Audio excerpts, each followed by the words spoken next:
Ah, les premières fois, on s'en souvient quand même assez facilement, quoi. Et moi, ça a d'abord été effectivement une rencontre. Totalement une rencontre. Sinon, je n'avais aucune vocation à 13 ans, 14 ans, de devenir luthier. Pour moi, ce n'était pas l'objectif à atteindre dans le moment-là, quoi. Et l'occasion, c'était de rencontrer un luthier qui, lui, fabriquait des guitares acoustiques. Et quel est ce luthier? Thierry Carrel, donc, qui est toujours en activité d'ailleurs. On habitait dans le même village. Sa femme était institutrice, moi j'avais 14 ans, quoi. Et lui jouait de la guitare. C'était un espèce d'extraterrestre dans ce petit village qui venait de Paris, en fait, quoi.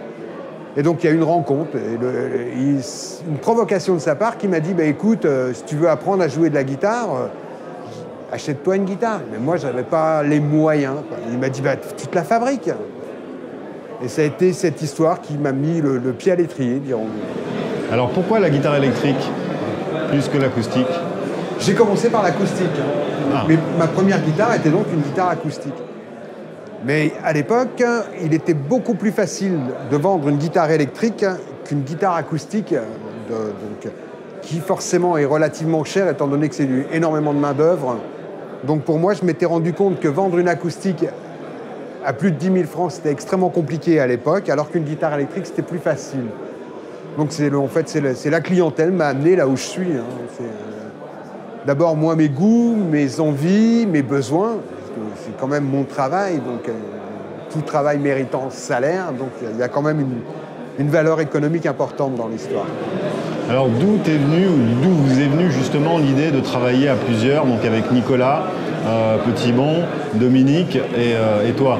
Donc t'as pas eu envie de faire carrière tout seul dans ton coin, comme beaucoup de luthiers d'ailleurs le font?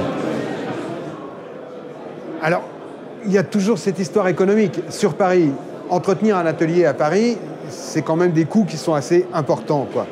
Donc maintenir tout seul donc un artisan luthier capable de fabriquer, produire, recevoir, communiquer, photographier, traduire, parler anglais, aller faire les salons, c'est énorme. Donc sur Paris, c'est extrêmement compliqué. Donc le fait de s'associer à plusieurs, donc avec Dominique qui était quand même quelqu'un qui avait une compétence au niveau de l'électronique très particulière, avec Nicolas qui avait une histoire déjà et de la bouteille, donc et moi, on faisait un espèce une trilogie extrêmement compétente, compétitive et compétente. Donc c'est pour ça l'association des trois était super importante pour nous, quoi.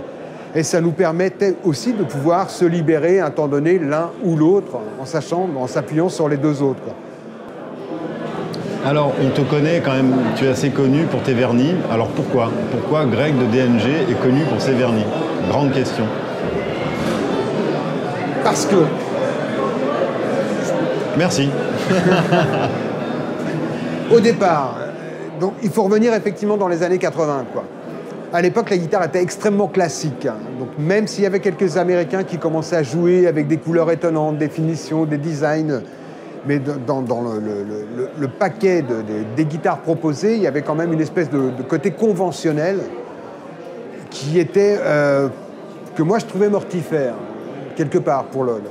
Et pour moi, la guitare, c'était un superbe support pour des looks, des designs, pour accompagner l'artiste dans une veine qui lui est personnelle, en fait, quoi. Donc moi, je suis rentré là-dedans parce que je trouvais ça hyper intéressant. Une guitare, c'est beau, mais le vernis, la couleur, la finition, c'est ce qui la sublime, quoi. Quand on voit un instrument naturel, on ne voit que le bois. C'est très joli, mais un instrument habillé, c'est une femme maquillée, quelque part. Bon, sans vouloir cacher, mais c'est un plus, quoi. Et ça a toujours été pour moi une motivation assez intéressante. Alors est-ce qu'il y a un moment dans ta carrière de luthier qui est mémorable? Ou est-ce qu'il y en a plusieurs ou tellement que tu ne peux pas en choisir un? Plusieurs. Plusieurs. À ton sourire, je pense qu'il doit y en avoir un qui doit être assez intéressant. 2-3 anecdotes, j'en parlais tout à l'heure avec Fred, nos premiers salons. Donc quand on expose un instrument, pour une des premières fois, on va voir la production des collègues, quoi. Et je suis déjà rentré chez moi quand j'avais 18 ou 20 ans, après mes premiers salons, mais pas en larmes, mais complètement déstabilisé par la possibilité, la capacité, les compétences des confrères, en fait, quoi. Et de voir, moi, à mon démarrage, donc, ce que j'étais capable de faire, ce que j'avais envie de proposer. Donc, Cette confrontation, elle est fondamentale parce qu'elle nourrit énormément le collectif au niveau des idées, des façons de faire, quoi.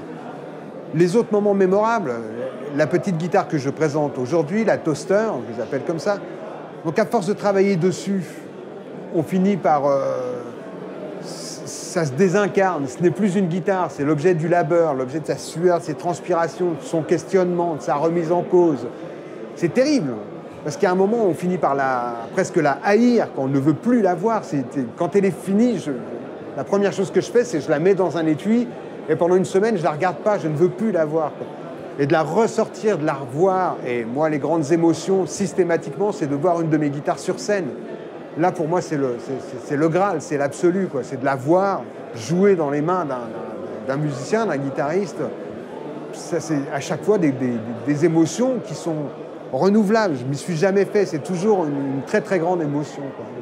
De voir le produit de ton labeur parler en emportant la musique, la culture, c'est sublime. Pour moi, c'est...